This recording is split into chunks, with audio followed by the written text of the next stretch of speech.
Hello and welcome to the Inner Compass 5 Photos. This is where we want people to get in touch with their own internal navigation system, because we know that when that happens, well, inspiration is ignited. And my guest here today is certainly someone who has got in touch with their own inner compass. I'm delighted to welcome Kimberley Hare. Hello, Kimberley. Hello, delighted to be here. Now, Kimberley, you are the founder of The Heart of Thriving. You've been a 3P facilitator for 10 years. And I know that you've got a real passion, and that's going to be the subject of the conversation today. But in a nutshell, what is your passion? You've shifted and moved into an area that really touches you. Yes, so I woke up, you could say, to the climate and ecological crisis only earlier this year. I'm very late to the party.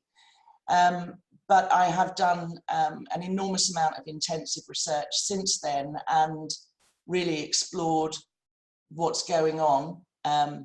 And as crises often do, it's led to all sorts of, it's led to me knowing what's really important, even more than before, and focusing and prioritizing on that.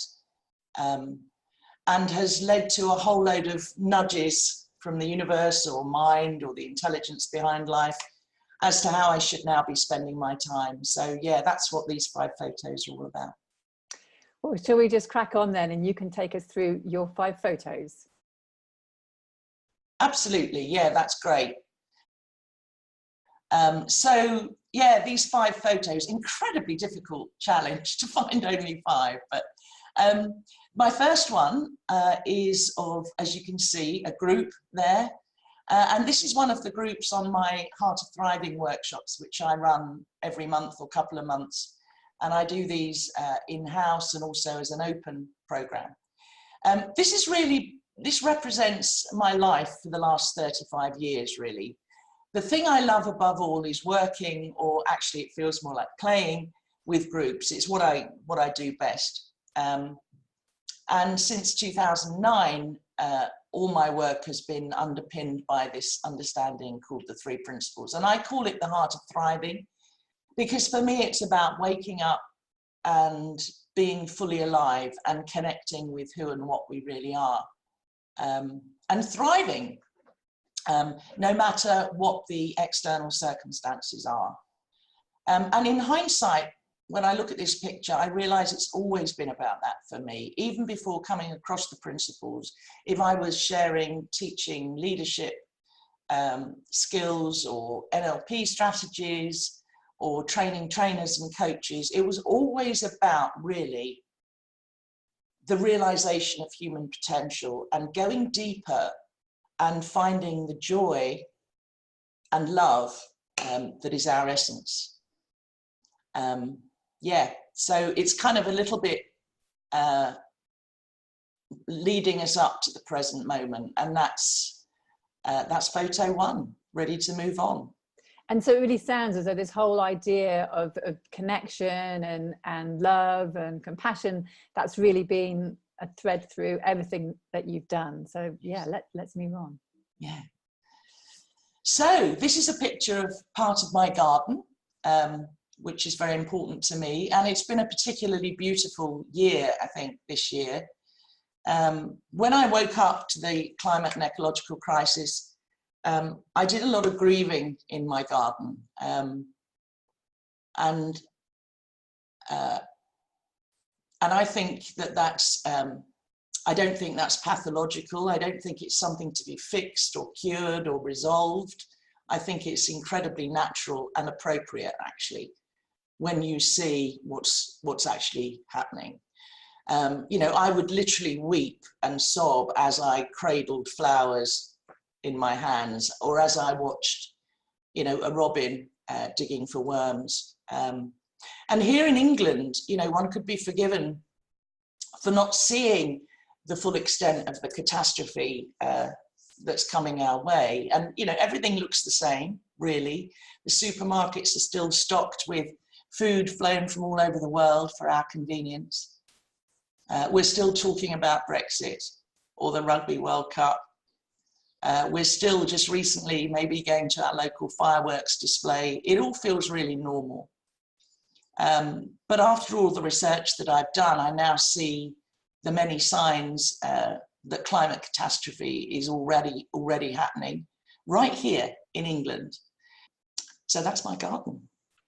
I mean, that sounds as though it was almost like a physical punch in the stomach when you woke up to what you saw as the unfolding climate disaster. And I really get what you're saying, is that, you know, here in the UK, it doesn't look like anything has changed, but you really do see that even though things look the same, you don't have to scratch far beneath the surface to see that things are going to shift, and shift dramatically, even for us in our bubble of an island that we live on.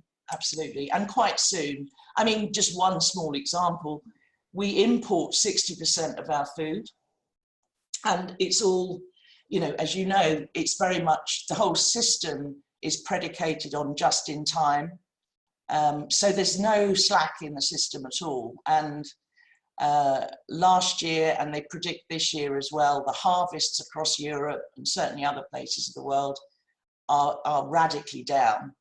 And I think we're going to see, you know, I think that's going to be one of the first signs, is food shortages. Okay, well, let's move on to your next photo. Okay, so this is one of the many iconic photos that were taken during the spring, summer and autumn rebellions by Extinction Rebellion. This was in London, and I joined a few of them. I didn't actually get arrested, but I joined a few of the rebellions, and I'm enormously grateful to this movement for what they've achieved in terms of raising awareness of our predicament. But it's funny, you know, I realise now that that's not my path. Rebellion isn't my path, even though I love what they're doing. This photo particularly breaks my heart open, because it's just such a great encapsulation of how few of us really see that we're not separate from one another. And I feel such compassion for the police here, as well as admiration for the courage of the rebels, but especially the many, many, many people who've given up everything to make this their only priority. But it's so, you know, exactly when we should be working together to reimagine a radically different future, instead what we're doing is arresting each other and locking each other up for disrupting business as usual. So that's why it breaks my heart open. And believe me, you know, I've had moments of outrage over the past few months, certainly. But I feel now in a place that's kind of, there's no blame or judgment or criticism of anybody in terms of what I'm feeling now. You know, I know that everybody's doing the best they can, given the thinking that looks real to them in the moment. In other words, doesn't look like thinking. So I don't see good guys and bad guys in this. I see that the CEO of a fossil fuel company is just as trapped in the prison of our industrial growth system as the, you know, poor 0 hours contract worker having to use food banks to feed their children. You know, we face a failure of imagination, I think, at the moment, in terms of how it could be different if we weren't in this extractive, infinite growth, you know, more system, because most of us have never lived in anything else. So what's needed, of course, is a massive global awakening in consciousness. And I don't know whether that will happen fast enough, or whether it can happen fast enough. But I had a big nudge from Mind earlier this year and closed down my business after 35 years of trading. So I'm still doing the same work and slightly different kinds of work, but I'm now doing everything in the gift economy. So I'm not charging anybody for anything. And it feels completely right. It's a tiny, tiny radical act of my rebellion, I guess. saying, I refuse to play this game anymore. I refuse to live anymore in a world where I will help you, but only if you give me money. And I realize not everybody gets to make that choice, and I'm incredibly privileged and blessed. But I can make that choice, and I have, at least until the savings run out. But it feels really, really good. Great. So that's that one. Next photo. Okay, so this is a drawing rather than a photo, and it's Joanna Macy's, what she calls the spiral of the work that reconnects. And just earlier this year, I facilitated my first retreat, which I call The Edge, which is a 4-day program, inviting people who have just woken up to the climate and ecological crisis and are struggling. It's a kind of a very profound pause to inquire together in good company into the question, so what now? It was probably the most challenging and rewarding work I've ever done in my life. It was incredibly rich. And we explore kind of 3 threads in there. One of the threads is the 3 principles, which I think is profoundly valuable for anybody facing, what's become known as eco-grief or climate anxiety. And there are, the people that would describe themselves as suffering from that is growing so exponentially. I'm involved in a number of initiatives that are kind of supporting people. The second thing is positive deep adaptation, as articulated by Professor Jem Bendell, which is kind of saying, although everything that we're doing to try and mitigate disaster, we should continue to do that, and we should certainly not make anything worse. But it's probably too late for that. So now it's about what we call positive deep adaptation, which is asking and answering questions about who we want to be, how we want to live, what's really important to us. And he has a framework called the 4 R's, which stand for resilience, relinquishment, restoration, and reconciliation, reconnection. So it's really another really helpful framework. And then the third one, which is speaks more to this picture, is a spiral of a kind of process that I invite people to go through on my retreats. So you start with gratitude for being alive, and for all the blessings in our lives, and even gratitude for being alive right now at this time. And then honouring our pain rather than pathologizing it or making it something we need to fix. Really, there's something about really feeling our feelings, but without creating a story about them. And then seeing with new eyes, and then going forth in terms of whatever makes the most sense to us from our heart, that we should be doing or not doing. It's perfectly fine to me if at the end of that retreat somebody says, do you know what, I'm just going to enjoy the hell out of my life. That's fine. So it's not any particular campaign. It's really giving people a chance to go within and find out their deepest truth. So that's that one. Great. And so there's something for me in what I'm hearing there, which is about you supporting people just reconnect. Yeah. Reconnect to what it is to be human, but also reconnect to what it is in this raising of consciousness about who we truly are. And I think it's the dance, for me, what I'm hearing anyway, it's a dance between the two of the awareness and the being humanness and the gratitude and the pain. It's the yin and the yang, I suppose. That's what I'm hearing and what you're saying. Yes, very much. And reconnection with all of the things that you said, and also with each other.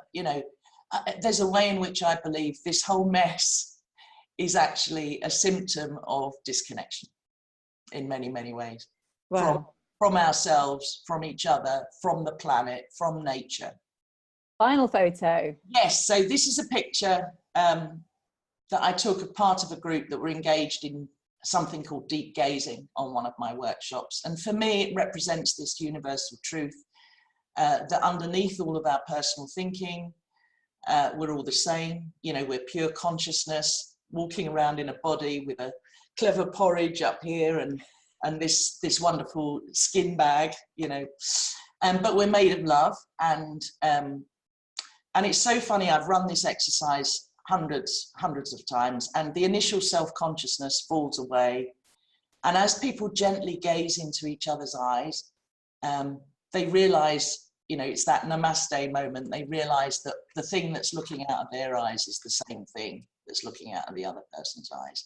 So it's a very powerful exercise for transcending, you know, our ego or our little self or our separate self. And it strips away the layers of, you know, facade and story in a very powerful way. My path is much more, I guess, call it psycho-spiritual in nature. And although I found the grief and the despair and the outrage and the sadness, it was funny. Once I allowed myself to fully feel those things, what came in even more strongly after that was love. And so right now I feel spacious and present and engaged with it all, and even joyful. I don't think I've ever felt so alive. It's like I've got somehow more bandwidth, and I feel that I can hold it all. And I'm not resisting anything, so there's no fear either. And courage is often confused with stoicism, I think, you know, that stiff upper lip, that bravado that can often mask fear. But I'm discovering another kind of courage, which is the courage to live with a heart broken open, and to stand tall and to keep loving what you love. I often hear people so much recently talking about, yeah, but we need hope, we must have hope. And I don't need it anymore. I'm neither hopeful nor hopeless. I just do the next thing that occurs to me, without needing to believe, you know, in a certain kind of destination. Oh, so Kim, that's been an extraordinary journey through your 5 photos, and I feel so touched in many ways, because I think many people have come across the message of climate change and have felt real fear and insecurity, or the need to be angry or to point fingers or to find people to blame and take responsibility. And I'm hearing something very different in what you're saying. Something, I know you don't like you weren't using the word hopeful, but for me it feels hopeful. It feels like there is a spark there of something that unites us all, that brings us all together, and that potentially we can find a way forward, albeit at the moment we just cannot see that way forward clearly. But for me, I get a sense there is a spark there. That's how I'm left anyway at the end of this conversation. Well, I'm pleased, and I think there is hope for us to learn and discover great things through this. You know, in many ways, I see this as a giant wake-up call for humanity, and I'm actually so grateful for my understanding of the 3 principles in this, just to bring it back to that, and that's why I'm doing everything I can to share this with as many people as possible. Because I think that understanding has been the biggest thing that's helped me, you know, look it in the face, look the predicament in the face without flinching, and to navigate, you know, from that place of clarity and love and wisdom and innate resilience. So yeah, it's, as I say, enormous gratitude for that understanding. And Kim, if people would like to connect with you and learn more about what you're up to, or have further questions, what's the best way to get hold of you? So probably email, which is just Kim, K-I-M, @Heart of Thriving. So heart, like the thing in your chest, Heart of Thriving, all one word, .com. Great. Kim, it's been an absolute pleasure and delight speaking with you today. Thank you so much. I've really enjoyed it. Thank you for the opportunity.